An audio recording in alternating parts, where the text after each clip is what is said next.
Hello there, right here we have a brand new 1.17 Caves and Cliffs update. This is version 20W51A. And in the snapshot we get some pretty cool little critters here, as well as some more technical changes to the Sculk sensor and how bundles hold their items. A lot of cool stuff to look at, so let's get started. And remember guys to join our snapshot testing streams, which occur right after the snapshot review videos. So once you finish this video, click my Twitch link down below, and you guys can join me in this crazy world where we design up new types of contraptions. This is where we invented the new 1.17 Treasure AFK Fish Farm. You can be right here as new discoveries are made. And don't forget to subscribe as well as click the bell button so you get notified of other streams that we have. The first new thing that added into this snapshot is the Axolotl mob. You can find it here in the miscellaneous tab in the bucket form, right with the other fishes in the bucket. And you can also find it as a spawn egg. It's this really cool pink color one. Axolotl are amphibious, meaning that they can go both in water and on land. They love tropical fish, and you can actually breed them using this. You can see all of them are attracted to the player when you hold it. Let's go ahead and give some tropical fish to these guys. We do F3 plus B. We can see they do kind of a small hitbox. Let's breed them up and get some baby axolotl. Hey there, they bred up. They got a baby one. Oh, he's so small and cute. Looks like there might be a slight bug with his hitbox. His red line is too high, meaning he'll suffocate. But man, he is fast. And they are attracted to tropical fish if the player is holding the actual item, or if he's even holding a bucket of tropical fish. And if the player helps kill the mob that they were being attacked by, or that they were attacking, they can give the player regeneration for a short period of time for helping them. And they can also remove any mining fatigue that they might have gotten from an Elder Guardian. You can pick up these guys just by using a water bucket on them, and you can carry around and place them down wherever. Ocelotls do like to chase after fish, and they will kill them. So here is a codfish.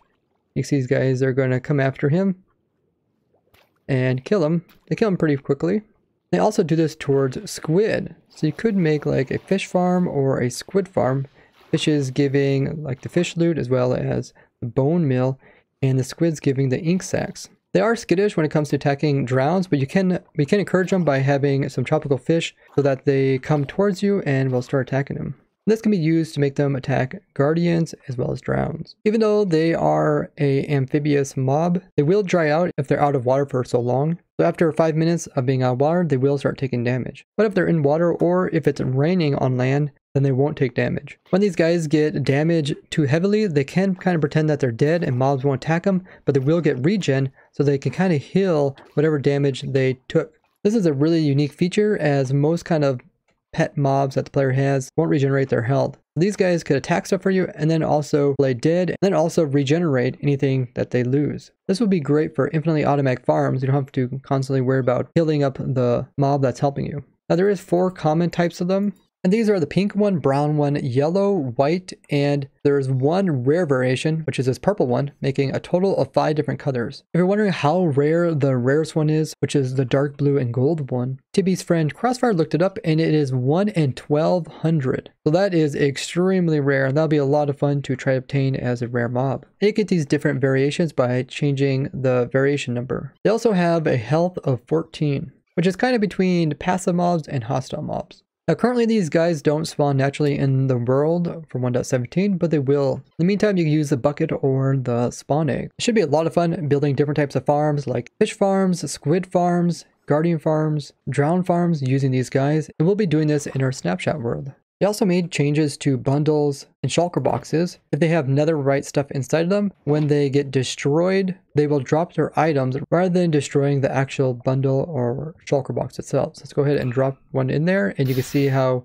it first blows up, gets destroyed, and then everything inside of it falls into the lava, and that also gets destroyed. But the netherite pieces, which were inside of the shulker box and the bundle, we got one here, one there, and one there. All 3 of them should have survived. Let's count them. Okay, I made room in inventory. Let's pick them up. And it looks like 2 of them made it. So it looks like maybe the bundle with the netherite did not make it. Let's try that again. Yeah, something's not quite right with this bundle. So, I guess this bundle has it inside of it. And then, oh, there it goes. I finally dropped it. So it looks like that bundle took a little while to actually get destroyed. Now if we pick these up, we picked up all 3 of them. Awesome. So yeah, it seemed to work. The bundle's a little bit glitchy. Let's try it with the explosions. Yeah, so it destroyed the box. Then let's destroy these items. Now the bundle itself got destroyed. Now everything else inside of it dropped out. So that's pretty cool. You can kind of make your shulker box more secure by having like more layers it has to break before it actually gets to your goodies. They also made some pretty interesting tweaks to the Sculk sensor. So like starting to eat is no longer detectable. This is because it wasn't something that really would send out a vibration compared to actually finishing the eat that still activates them, as you can see. And that is more useful for players, and that's why they left that one in, but not just the right clicking on item. So this is a new chart for the different vibration types, as well as what redstone signal will be created if there's a comparator pointing into the Sculk. Now they did say that they are looking for any feedback on new ones to add, as well as anything related to the Sculk sensor. I definitely feel like there could be more added to it, so don't be shocked if this list changes in the future. So they made a change to wool as well, so if you're walking without crouching on wool, it will no longer activate them. That's pretty cool. Same thing goes for if the wool item itself falls and hits the ground.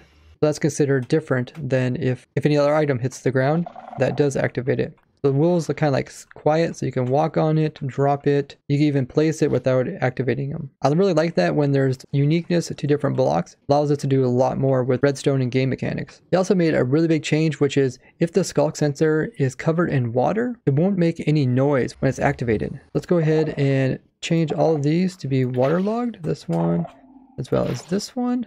Now, you can see we make different events like walking and jumping, and they are getting signals, but they're not making any noise. This is amazing, especially for the really cool contraption that I made over here, that you can program it so only a very specific event done will open up the door. So now we can use a new waterlog trick by putting a little hole over here so the water has somewhere to go, and then putting water right there, and it should flow into a hole. Now it should be silent. So now we got it set up and it's nice and quiet. If we go ahead and hit this armor stand, you'll see it opens up the door. And the Sculk sensor doesn't make any noise now when it detects other stuff, so it's less likely for people to find it. Another thing they added is this command, which is player sleeping percentage. Allows you to change what percentage of the people on the server have to sleep in order to skip the night. So setting it to 0 means that you only need one player in order to skip the night, and setting it to 100 means you need everybody. This is a pretty cool game rule, so people can do like one player sleep using just one game rule. I personally like to keep everything at the default when I play survival, so this would be set to 100, and stuff like max cramming would be set to 24. They also fixed some bugs in this latest snapshot. The first one being when you would try to load a crossbow in your offhand, and you have something in your main hand. Notice when it gets completely loaded and I release it, it just vanishes. It's still there in my offhand, and if I would switch like this, you can see it. And they fix it so you should be able to see the crossbow in your offhand. Now if you do go into F5, you can see it. There was a problem that people would have their netherite gear inside of a shulker box, a bundle, or even an NBT chest. And then if that would accidentally fall into lava, it would be destroyed despite there being a netherite piece inside of it, which those pieces, when inside of lava, don't actually get destroyed. So this is now changed. This same problem applies to nether stars, and nether stars are unique when you would have them dropped. They don't explode from explosion. This is to prevent the wither from accidentally destroying his own loot when he's dropped. Here we got another star in that one, and if we summon TNT, you'll see that the shulker box gets destroyed despite there being a star inside, where the normal star on the ground is here. So they changed it, so now the stars will be saved even if they're inside of a container. The next one has to do with cake and candles placed on them. There was a desync if the player would try to place a candle on a cake when in survival. You can see it still says I have 64 candles. If I click on them, place them down, you can see I actually placed a candle but didn't use up any in my inventory, and that is now fixed. And this desync would also affect the player's hunger bar and making it appear full when it's not really. There's also a problem that when you place something in creative, it looks like you ate the cake for a second and then it regenerated. That's also fixed. They also fixed the bug to do with duplicating candles when you try to place another candle onto a cake that already has a candle. So over time, they'll also probably fix other duplication glitches that we've seen, like with the bundle and the amethyst. Another change it made was to the bundle. The little UI that pops up to show you what's inside is slightly off-centered, and that's now been corrected. There's also a bug the game would stall if you would type in chat and press enter when you were in an expired session. That was marked as very important and has been fixed. During our testing stream, we did notice this weird bug where when you would load into a world, the player would slightly move underneath of something or even fall straight downwards, but then rubber band back to where they originally were. those are all the bug fixes for this snapshot. Remember to join my Twitch link down below. Drop a follow and join us in testing out all these new changes on a special world that we set up so the viewers can even participate in it. You can find the IP over there. And as always, don't forget to leave a like on the video as well as share with others. And you can see all the previous 1.17 changes with the playlist down below. I would like to thank you guys for watching, and I'll see you guys in the next one. Bye-bye.